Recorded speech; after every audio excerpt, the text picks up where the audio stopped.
I'm speaking to you. I am speaking to you. I am speaking to you. Ow! I am speaking to you from the cabinet room, number 10, Reality Street. And I have to tell you that this country is at war with apathy.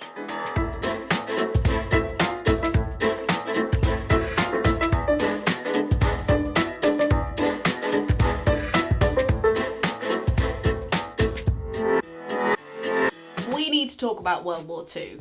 I mean properly talk about World War II, not just like as some kind of easy analogy to deflect the shortfalls of British citizens' reaction to coronavirus, or in a sentimental keep calm and carry on kind of vibe. We'll talk about that later. You know, you're at school and they filled the walls with these charts of like European World War II drama, and you had to do a goddamn poppy project every single year. And then you had to go home and ask your grandparents what they did in World War II, which was, you know, invariably awkward and potentially triggering. And then you had to write an essay on it and present it to the class. I'm not saying that any of that was bad, but I think, like, as a British child, I think I can speak for most of us when I say we get the point, and please could you teach us some other history too? Sorry, I've been rude. If you haven't been here before, hi, my name's Lena. If you think you might like to be here again, the subscribe button is down there. If at any point in the video you think I'm not talking absolute frog scottle, the like button is available for your thumbing pleasure.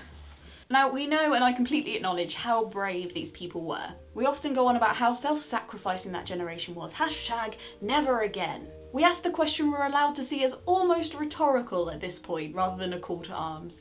What would you do? The same? More? Obviously. Here, in their future, in 2020, there are more books published on World War II and the Holocaust than ever. It feels so unbelievable to us that we can't look away, and yet we fail to draw the parallels with the actual Holocausts that are happening right now. It's almost as though keeping the world wars as this disproportionately ginormous presence in our collective history, it becomes so familiar that it kind of ceases to have any real tangible impact besides the obvious sadness and admiration. We're taught that we should make their sacrifices meaningful by living life, by making sure things don't backslide, by retaining peaceful relationships with our fellow European citizens, by fighting prejudice, and, when national emergencies happen, doing our bit. The thing is, they say you lose an argument when you bring up Hitler and World War II. Well, at the moment I'm talking to myself, so I am happy to lose an argument with me. Plus, I think in this instance, and in this time, it is a genuinely interesting point. After all, the only reason that rule exists is because the story of the Holocaust and World War II wields this incredible power over our collective consciousness. It's so clear in the majority of minds in Britain, and across so many political and social divides, from both the left and mostly the right, that the Holocaust and the Second World War were wrong, that Nazis are bad. We would have told on them, we would have spoken out, we would have fought. That if we had been there, we'd have tried to stop it, right? So then I saw this post on Instagram. Yes, the best epiphanies now come via meme. I don't make the rules. If you ever wondered what you were doing during slavery, the Holocaust, or the civil rights movement, you're doing it right now. And I was like, fair play.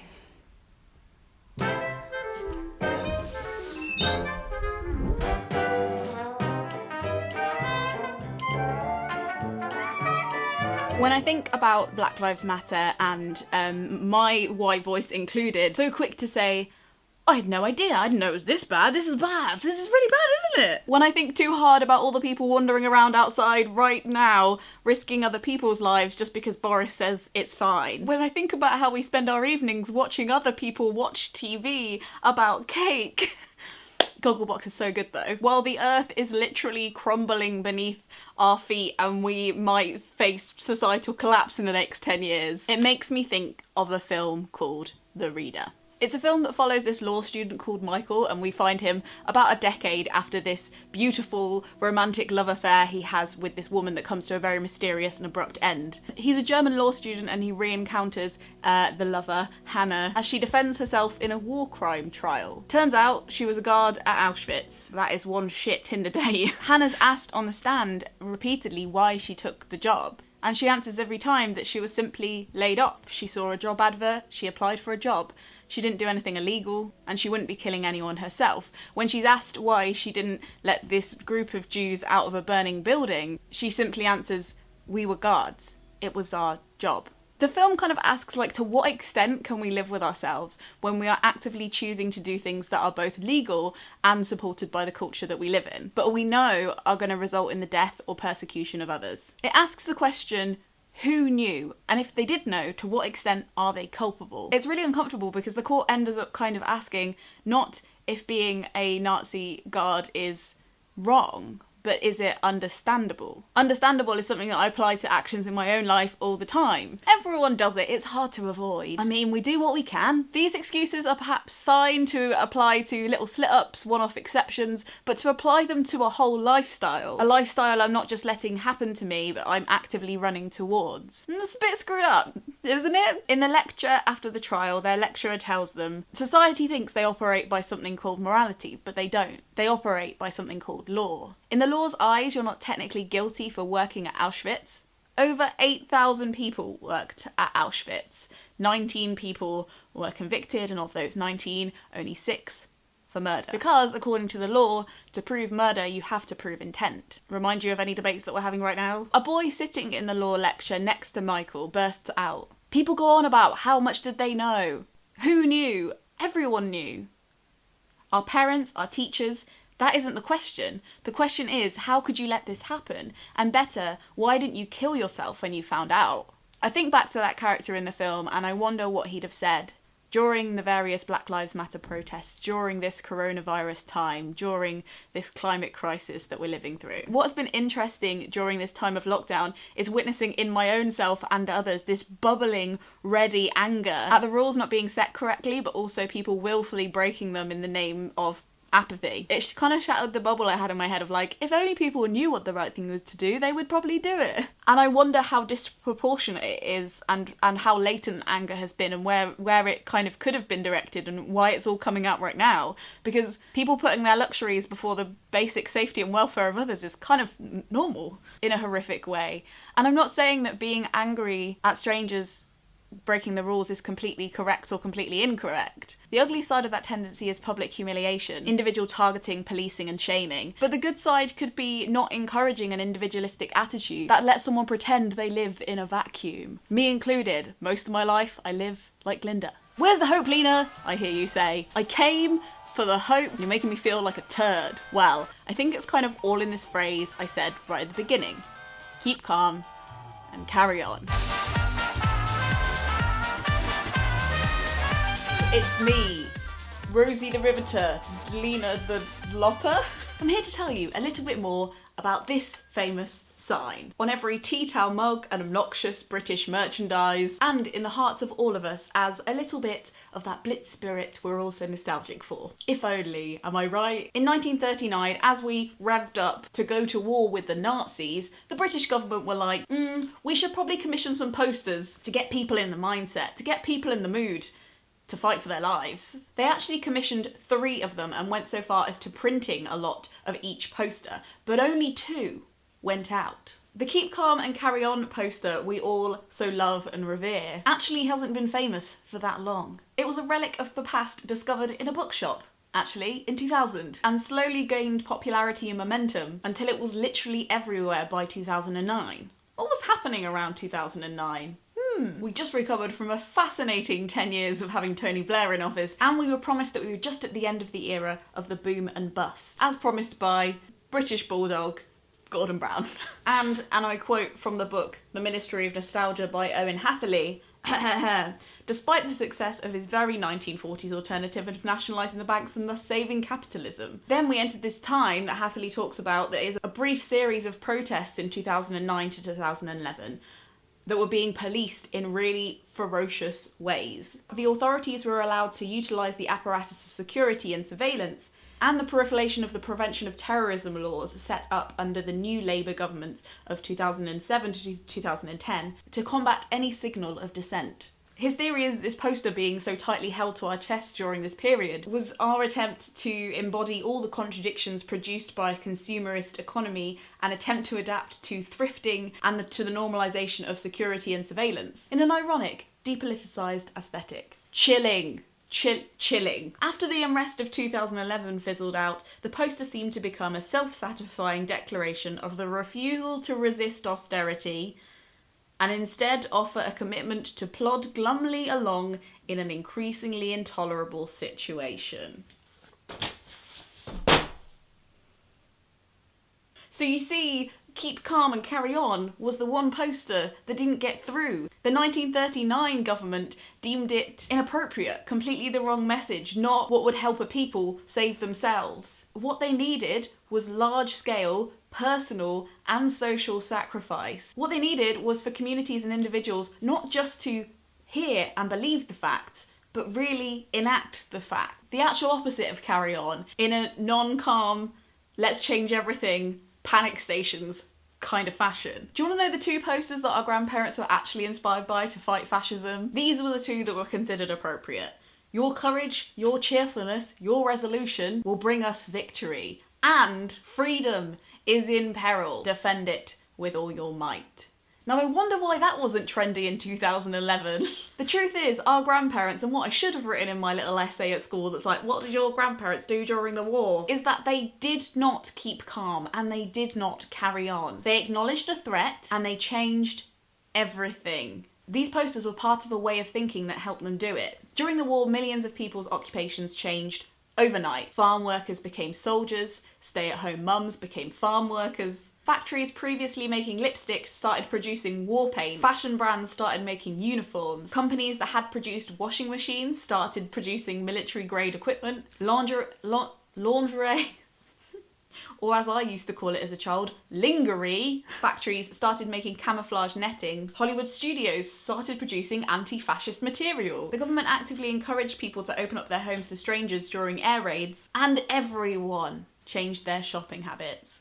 When these posters were being designed, only 30% of British food was home produced. The Ministry of Food were like, nah, you're gonna have to grow it yourselves, mate. By 1943, a shorter amount of time than we've needed to make Brexit happen, there were 1.4 million allotments in Britain producing over 1 million tonnes of vegetables. What this tells me is that we're really into organic food when the Nazis are coming, but not when the climate crisis threatens our literal whole existence. What we've learned here today, guys, is that British people are way more scared of ever having to speak German than they are of literally dying. More to the point, when Britain was turned upside down, people didn't simply say, well, what about people's businesses? Rationing isn't really for me. Yeah, you can have a blackout, mate, but I'm gonna be keeping the lights on. In a time of what was recognised as a national emergency, it wasn't considered rude to question how people chose to live the parts of their lives that directly affected other people's futures. Here's one poster that shocked me. When you ride alone, you ride with Hitler. Fossil fuels were so scarce and considered so damaging for society that this poster existed. The question for us is, just because we don't have a government telling us the realities of the war we're about to fight,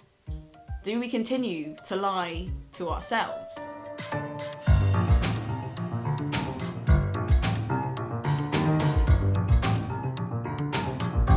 Now don't get me wrong, I understand that things perhaps never have been and never will be simple. Perhaps the most bizarre thing relating to coronavirus during this time has been journalists comparing Boris to Churchill. Can you actually imagine? Don't fight the Nazis. Do fight the Nazis. Stay at home, but go to war. Grow your own vegetables, don't grow your own vegetables. Remember, to stay alert. Look, I know we've all become terribly bored of rationing, so what say we all have an amazing bank holiday weekend and eat all the food reserves? And while we're at it, fuck the blackout, let's have a firework display. Don't trick us, we all know the only thing that Boris Johnson has in common with Churchill is a serious history of racism. Anyway, the point is, and I think Jonathan Safran Foer summarises it beautifully in We the Weather, knowing is the difference between a grave error and an unforgivable crime.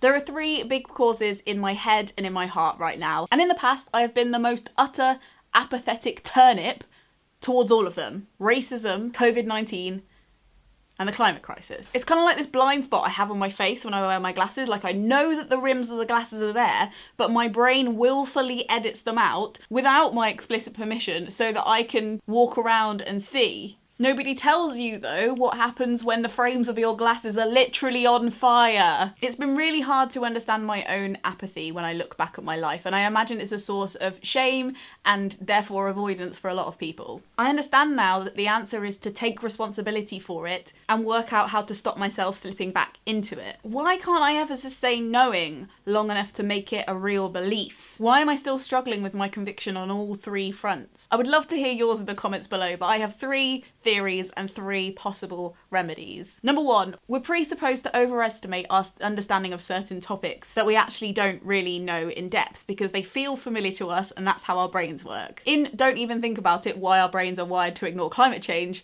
a cheerful lockdown read I can recommend. George Marshall talks about our tendency to subconsciously connect our understanding of weather and our understanding of the climate crisis. He says the problem is that in a field normally dominated by technical specialists, weather events appear to be well within the range of lay people's personal expertise. We might be in no position to judge the levels or trace greenhouse gases in the atmosphere or sea levels or the extent of glaciers, but we all think we know about the weather. Because the weather's something we talk about all the time, and because we can think like, oh, is it going to rain today? Yes or no? And we think that we can look back over a year and be like, yeah, that was quite a sunny year, wasn't it? Or that was quite a rainy year. We think in a short amount of time we can have a really good grasp of global weather.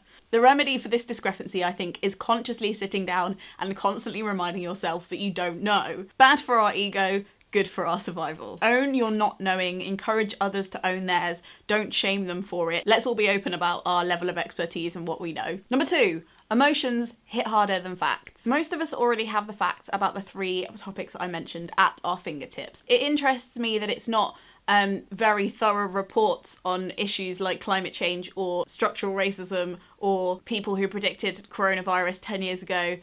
It's not those documents that ever go viral. It's viral videos of human people being affected by the facts.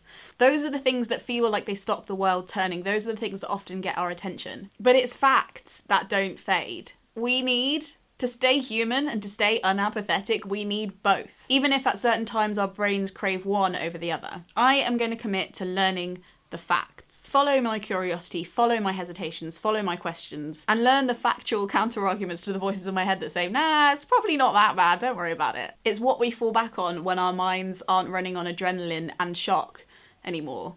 Number 3, we create intentions but not habits. It seems like the internet is so into wellness, habit building, routines. But where's our habit building when it comes to issues like this? Since January, I've been transitioning to a vegetarian diet. Because I don't make myself make a moral choice every time I see a piece of meat, but have created a habit around it, I can scan a menu of a takeout and my brain filters out the meat options. It doesn't really see them. I should learn to scan my recently read list on Goodreads and immediately see that I've only been reading books about people like me. When I go for a job interview, I should be automatically asking if they have an ethnicity pay gap report. And if not, when's the deadline for that happening? When I open a bank account, I should be asking where my money is when I'm not using it. Is it being used to take oil out of the earth? When I think about buying fast fashion as a white person, I should be routinely asking myself that if the colour of the person's skin that I saw in that documentary about factory conditions contributes to my ability to stay numb and buy that top anyway because I deserve it. Everyone's doing it, after all. It's not against the law. What I've learnt is that you can hear facts and you can believe them, but it's conviction that holds up in court. And I don't just mean like a physical building, the court, the laws that we obey. I'm talking about the court where I put myself on trial with myself. It's a fact that turns into a belief that turns into a conviction. That's the bottom line. That's what determines the rest of the story. I think we're often taught as individuals to have to exponentially grow our lives and make them better and better and better, like we're a company under capitalism. I'm going to build habits and also boundaries about how I allow my life to exponentially grow. Who I work for, who I'm ignoring, whether the previous parameters I set for my life are now, through what I know, feasible and fair. And give myself room to mourn and then organise. But one thing I will not be doing is keeping calm or carrying on. If you like this video, perhaps share it with a friend and use it as a way to open up about how you struggle with apathy. What are your biggest worries for the world? What are your wildest dreams? What is a best case scenario from here on out? This video was sponsored by the good faith of people If you would like to be part of a cool little secret internet club called the Gumption Club and be one of the people that makes this channel possible, you can click the link in the description to find out more. Lots of freebies and community activities abound. Thank you so much for watching this video. You can watch more videos on the climate crisis here.